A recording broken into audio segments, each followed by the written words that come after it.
harapan bangsa Indonesia, kita pasti bisa hadapi tantangan bersama.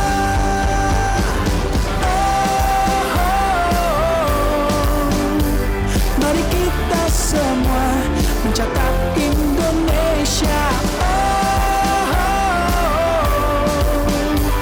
memajukan asa pertanian negeri kita.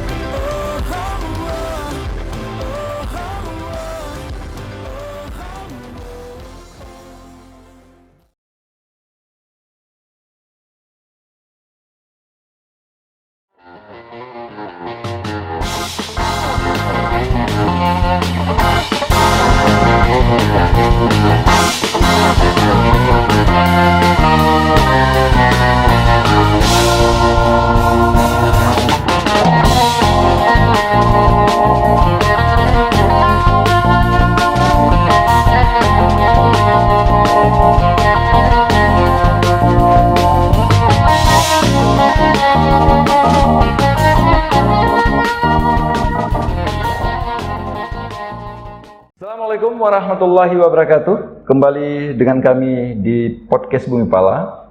Hari ini sangat menarik, kita akan membahas berkaitan dengan data-data dan informasi berkaitan dengan sensus, yang kemudian data-data dan informasi dan sensus ini itu sangat berguna, sangat bermanfaat untuk pembangunan kita pada masa yang akan datang. Bersama kami telah ada Ibu Kepala BPS ya, Ibu Kepala BPS Aceh Selatan, Bu Armelia Amri SST MSI. Selamat siang Bu. Selamat siang Pak Mas Rizar. Iya. Terima kasih ini atas kehadirannya Bu. Sangat luar biasa karena kita mudah-mudahan hari ini bisa berbagi begitu Bu ya. Baik, ya Pak. Ya. Senang sekali saya bisa hadir di sini. Ya, ini memang kali pertama ya saya di sini. Ya mudah-mudahan bisa memberikan sedikit wawasan, artinya sedikit informasi kepada masyarakat. Gitu. Baik Bu, sebetulnya apa itu sensus? Sensus. Nah ini dengar-dengar ini ada sensus pertanian begitu ya. Mungkin bisa Ibu jelaskan sedikit. Ya, baik. Terima kasih Pak Mas Rizar. Jadi memang sesuai dengan Undang-Undang Nomor 16 Tahun 1997, BPS memang diamanahkan untuk melaksanakan 3 macam sensus di Indonesia. Jadi ada yang pertama sensus penduduk, sensus penduduk dan itu adalah sensus yang dilaksanakan tiap tahun yang berakhiran 0. Jadi itu kalau sensus penduduk ya. Terakhir kita laksanakan sensus penduduk tahun 2020 gitu ya. Pertama kali sensus itu tahun 1960, 70, 80 dan seterusnya. Itu di tiap tahun yang berakhiran 0 gitu. Kemudian yang kedua itu ada sensus pertanian, itu yang kita laksanakan sekarang. Ya, ini adalah sensus pertanian yang ke-7 di Indonesia. Yang pertama itu dilaksanakan pada tahun 1963, kemudian 1973, 83, 93 dan seterusnya sampai yang sekarang. Dan nanti itu akan terus berlanjut pada 10 tahun kemudian pada tahun yang berakhiran 3. Kemudian yang ketiga ada sensus ekonomi. Nah, sensus ekonomi itu juga sensus yang dilaksanakan pada tahun yang berakhiran 6 gitu. Jadi terakhir kita laksanakan sensus ekonomi pada tahun 2016. Nah, insya Allah ke depan nanti kita akan laksanakan kembali sensus ekonomi pada tahun 2026. Itu begitu Pak Mas. Baik Bu. Kira-kira apa yang mendorong dilaksanakan sensus nih Bu? Baik sensus penduduk, sensus pertanian ataupun sensus ekonomi itu sendiri. Apa alasannya sehingga penting untuk kita?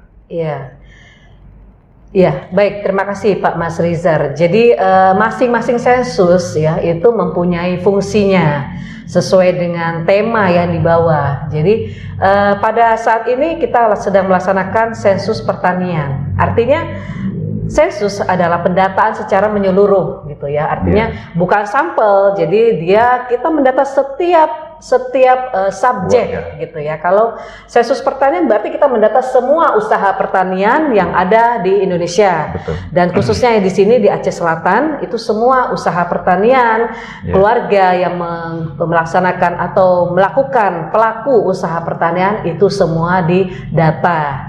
Begitu. Jadi kita ingin mendapatkan database gitu Pak.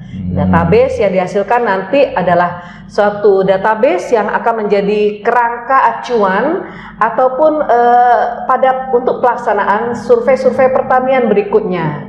Dan juga nanti bisa digunakan sebagai informasi bagaimana kita bisa melihat struktur usaha pertanian yang ada di Indonesia, khususnya di wilayah Aceh Selatan juga, gitu Pak. Sensus pertanian yang sekarang Bu ya, itu sudah dimulai Bu atau? Iya. Untuk sensus pertanian tahun 2023 ini sudah dilaksanakan Pak dari tanggal 1 Juni sampai dengan 31 Juli 2023. Jadi sekarang ini petugas pendataan masih sedang berlangsung Pak untuk di lapangan ya? Di lapangan mendata semua keluarga yang melakukan usaha pertanian. Begitu. Kita berharap ada partisipasi dari masyarakat untuk memberikan informasi Bu ya. Betul. Jadi semua masyarakat itu akan didata dan apalagi yang melakukan usaha pertanian. Dan mungkin bisa dijelaskan Pak ya, saya jelaskan bahwa usaha pertanian itu seperti apa. Iya. Nah, usaha pertanian itu ada 7 subsektor yang kami data Pak. Yang pertama itu tanaman pangan. Jadi tanaman pangan itu bisa sawah yang memiliki sawah. Betul. Gitu ya. Palawija ya. Palawija, padi palawija gitu ya. Kemudian subsektor yang kedua hortikultura. Hortikultura ya. Kemudian subsektor ketiga itu perikanan. Perikanan ya. Kemudian ada peternakan. Ada perkebunan, ada kehutanan, dan subsektor yang ketujuh jasa pertanian.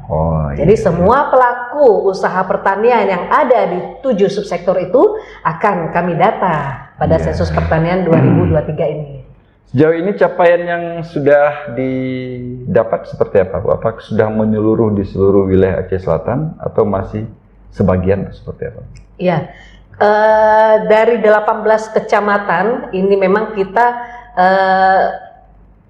mayoritas ya dilaksanakan dalam 2 bulan ini Pak. Jadi Juni sampai Juli.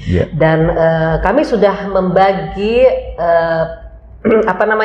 jumlah yang akan didata, jumlah keluarga yang didata pada bulan pertama, bulan Juni dan pada bulan Juli gitu. Dan untuk pelaksanaan di bulan Juni itu semua sudah selesai di lapangan, sudah didata. Sekarang kita masih berlanjut di pendataan di wilayah untuk bulan kedua begitu.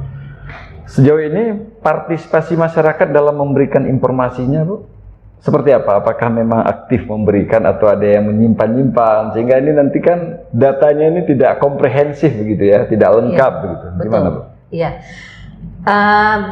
memang ada berbagai respon ya yang kami dapatkan gitu selama pendataan, dan itu memang sudah sering kami dapatkan gitu ya, karena berdasarkan pengalaman dari sensus belakang dan survei yang sudah dilakukan. Jadi artinya perlu ada partisipasi dari masyarakat. Artinya jangan menutup-nutupi informasi ataupun hal-hal yang berkaitan dengan usaha pertanian yang dilakukan. Karena apa? Jika masyarakat cenderung untuk menutupi atau mengurangi atau tidak jujur memberikan data, itu akan berdampak pada informasi suatu wilayah. Jadi kita tidak menjadi tidak menjadi komprehensif lagi data yang dihasilkan, tidak bisa menggambarkan lagi kondisi kondisi struktur pertanian di Aceh Selatan kalau misalnya tidak sesuai dengan yang kondisi yang sebenarnya. Jadi yang perlu kami ingatkan bahwa pendataan BPS itu tidak ada kaitan dengan pajak. Tidak ada kaitan dengan politik Bu ya? Politik. Iya, karena ini udah tahun 2024 ini. Betul, tidak ada kaitan dengan bantuan apapun. Artinya apa? Data yang kami lakukan pendataan yang kami lakukan hanya semata-mata untuk mendapatkan informasi secara komprehensif, secara yang gambaran yang sebenarnya. Jadi Betul. tidak perlu ditutup-tutupi, jadi tidak perlu takut bahwa memang tidak ada kaitan dengan pajak atau apapun, karena memang kami tidak ada bekerja sama dengan apapun, dengan pihak Betul. manapun. Iya. BPS itu independen, Betul. ya. Jadi tidak perlu ada ketakutan atau keraguan-raguan dalam memberikan informasi atau data. Iya. Gitu.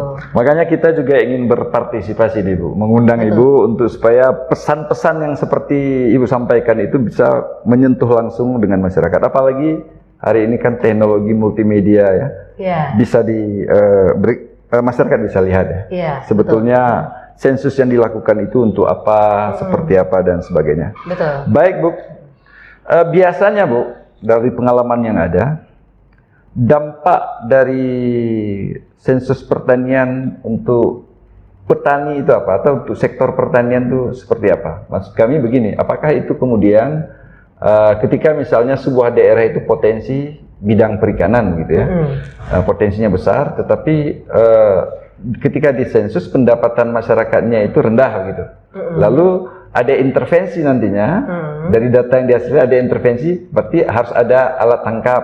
Ya. Dan sebagainya. Kira-kira seperti apa dampaknya, dampak positifnya? Iya, jadi banyak sekali yang bisa didapatkan, dimanfaatkan dari data sensus pertanian ini ya Pak. Salah satunya kita bisa melihat struktur demografi masyarakat yang mengupayakan usaha pertanian. Jadi misalnya kita mayoritas penduduk Aceh Selatan misalnya di tanaman pangan, mengupayakan tanaman pangan, padi, palawija gitu ya. Betul. Namun jumlah lahan yang dikelola mungkin sangat kurang gitu ya. Artinya mungkin petani gurem atau apa ya. Jadi nanti itu bisa menjadi bahan pertimbangan, bahan evaluasi, bahan untuk dukungan bagi program-program pemerintah yang akan mengintervensi di sektor pertanian. Begitu. Jadi data yang kami hasilkan itu akan nanti secara nasional ya Pak ya, itu akan diserahkan ya dari BPS menyerahkan kepada Presiden. Kemudian nanti Presiden yang akan mendelegasikan kepada kementerian ataupun badan atau lembaga yang berkompeten untuk membuat program yang berkaitan dengan sektor pertanian seperti itu. Kemudian dari data-data yang telah diserahkan, mekanisme tadi Bu, kemudian lalu diserahkan kepada kementerian gitu ya, yang sebagai alas dari kebijakan yang akan dihasilkan oleh kementerian terkait begitu ya. Kemudian lalu dengan keterbukaan informasi publik hari ini, apakah bisa diakses gitu? Misalnya saya ingin mengakses ini, sebetulnya pendapatan petani di Aceh Selatan itu seperti apa? Ya, akses publik bisa nggak terhadap informasi-informasi ini? Iya, semua data yang dihasilkan oleh BPS itu nantinya akan bisa diakses oleh siapapun, Pak. Jadi mau data sensus penduduk, sensus pertanian, sensus ekonomi itu bisa diakses baik melalui media elektronik maupun media cetak, begitu.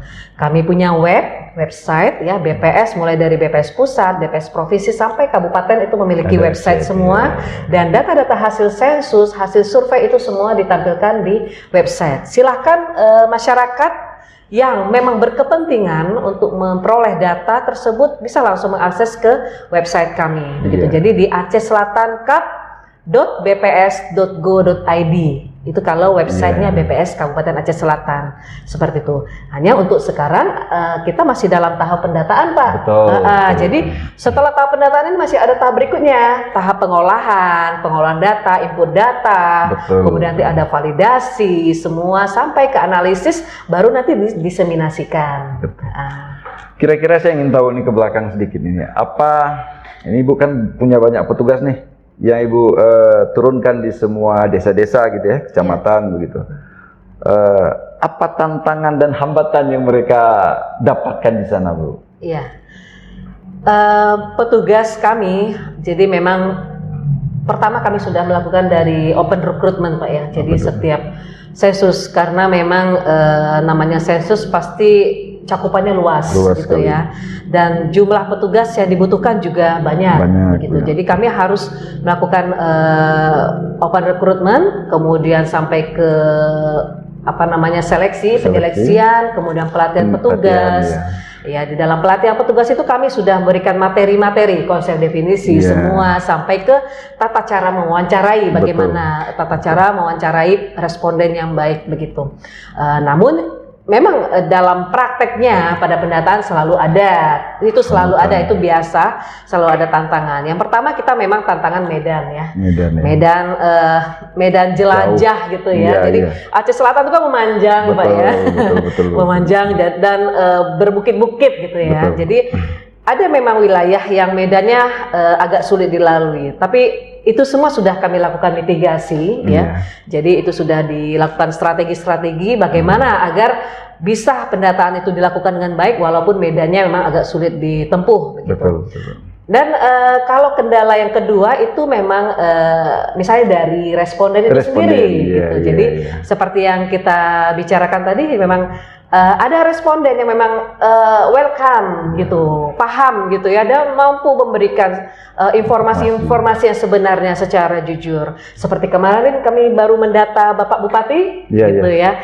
Jadi alhamdulillah Pak Bupati sangat welcome dan sangat apresiasi begitu dengan petugas dan bersedia memberikan keterangan-keterangan usaha pertanian beliau miliki begitu. Dan nah untuk responden memang banyak reaksi yang kami terima gitu ya. Salah satunya seperti tadi ada yang memang menolak ataupun yang tidak jujur begitu ya. Untuk responden yang menolak kami sudah berkoordinasi. Jadi setiap pendataan BPS ini kami selalu berkoordinasi dengan penguasa wilayah, Pak. Jadi itu wajib gitu hukumnya. Betul. Berkoordinasi dengan camat, dengan kepala desa, dengan kepala dusun. Jadi hal-hal yang berkaitan dengan penolakan itu bisa diminimalisir begitu. Jadi masyarakat pun bisa artinya bisa diberi pemahaman kembali untuk menerima petugas dan memberikan data keterangan yang benar dan jujur seperti itu. Kalau dalam satu kecamatan itu basis petugasnya itu di luasnya atau seperti apa? Rata-rata berapa orang gitu satu kecamatan gitu dari 18 kecamatan tadi? Iya. Kita berbeda-beda Pak tiap kecamatan. Jadi memang ada dalam penentuan jumlah petugas itu sudah melalui formulasi tertentu. Dan untuk Aceh Selatan sendiri kami sudah menerjunkan petugas lapangan itu sebanyak 226 itu di bulan pertama, dan di bulan kedua itu ada 216. Artinya ada pengurangan 10 orang. Itu dikarenakan memang beban petugasnya sudah berkurang di bulan kedua, jadi petugasnya pun juga dikurangi. Dan tiap kecamatan itu berbeda-beda tergantung dari data awal yang kami miliki. Jadi ada namanya wilayah konsentrasi, ada wilayah non konsentrasi. Konsentrasi itu wilayah yang lebih rame ya? Usaha pertaniannya lebih banyak. Gitu. Kalau non konsentrasi misalnya kayak di Tapak Tuan ini ada desa yang termasuk konsentrasi, artinya banyak masyarakat yang mempunyai usaha pertanian. Ada yang perikanan tadi gitu. Perikanan, perkebunan dan lain-lain. Ada yang non konsentrasi. Non konsentrasi lebih banyak ke perdagangan atau masyarakat yang lebih banyak ke sektor lain selain pertanian begitu. Jadi itu diproporsionalkan Pak jumlahnya. Baik Bu, mungkin kita minta kita sudah tahu ya bagaimana prosesnya, bagaimana pentingnya sensus pertanian sebagai bahan bagi pembuatan kebijakan dalam rangka mendorong kehidupan petani kita, kehidupan nelayan kita, peternak, dan lain sebagainya di sektor pertanian ini dengan berbagai subsektornya itu untuk menjadi lebih baik, Bu ya. Mungkin Ibu bisa memberikan statement di terakhir. Jadi data ya yang kami keluarkan khususnya dari sensus pertanian itu diharapkan bisa mendukung program nasional, dan itu bisa menjawab tantangan nasional dan maupun secara global. Apalagi sekarang ini kita lebih prioritas nasional itu dalam Iya. ketahanan pangan, Ketahanan pangan, betul. dalam nutrisi gitu ya, Stunting. Untuk prevalensi stunting kita masih tinggi ya, beberapa wilayah di Indonesia dan juga mungkin Aceh Selatan juga masih ada kasus stunting ya. Betul. Artinya dari data yang kita hasilkan kita bisa melihat gambaran ketahanan pangan kita dan bagaimana kita bisa mempunyai power untuk menghasilkan suatu pangan yang bernutrisi dan nantinya itu akan berdampak pada kesehatan itu pada saat stunting ya. Betul. Untuk mengatasi stunting dan kesejahteraan yang lainnya yang berkaitan dengan hal-hal tersebut. Jadi dampaknya bisa kemana-mana. Dan juga untuk ketahanan pangan kita sendiri kita ingin bisa artinya bagaimana agar keberlanjutannya juga bisa terjaga gitu ya. Jadi kita bisa menghasilkan pangan sendiri begitu dan bagaimana kemandirian kita, penguasaan teknologi pertanian kita. Jadi dari situ bisa menjawab apakah kita sudah siap gitu ya untuk menghadapi tantangan ke depan begitu dengan kondisi yang sekarang yang hasil gambaran dari sensus pertanian dari wilayah kita yang kita laksanakan sekarang ini, Pak. Baik, Bu. Ya, tentu saja Bapak Ibu sekalian, para pendengar begitu ya, para yang melihat memantau terus podcast Bumi Pala ini, ternyata memang penting sekali. Kita berharap dari proses sensus ini, terutama para petugas itu betul-betul melaksanakan metodologi sensus dengan baik dan tentu saja masyarakat kita berharap untuk bisa berpartisipasi aktif ya dengan memberi informasi-informasi sebagaimana dan apa adanya. Barangkali itu pertemuan kita pada hari ini. Sekali lagi kami menyampaikan apresiasi dan terima kasih kepada Bu Kepala BPS, Bu Amelia. Iya. Mudah-mudahan di kesempatan ke depan nanti kita bisa bertemu kembali, Bu. Baik, terima kasih. Saya sangat senang sekali. Mudah-mudahan ini bisa bermanfaat bagi masyarakat. Dan kami akan sangat senang ya untuk memberikan informasi-informasi. Jadi paling tidak ini bisa meningkatkan literasi statistik di masyarakat. Jadi memang data itu sangat penting dan kita harus sama-sama mendukung untuk ketersediaan data yang sangat berkualitas dan komprehensif, terutama untuk pembangunan wilayah. Seperti itu, Pak Mas Rizar. Terima kasih sekali lagi, Bu. Demikian podcast kita hari ini. Dan terima kasih atas subscribe, like, and share. Assalamualaikum warahmatullahi wabarakatuh.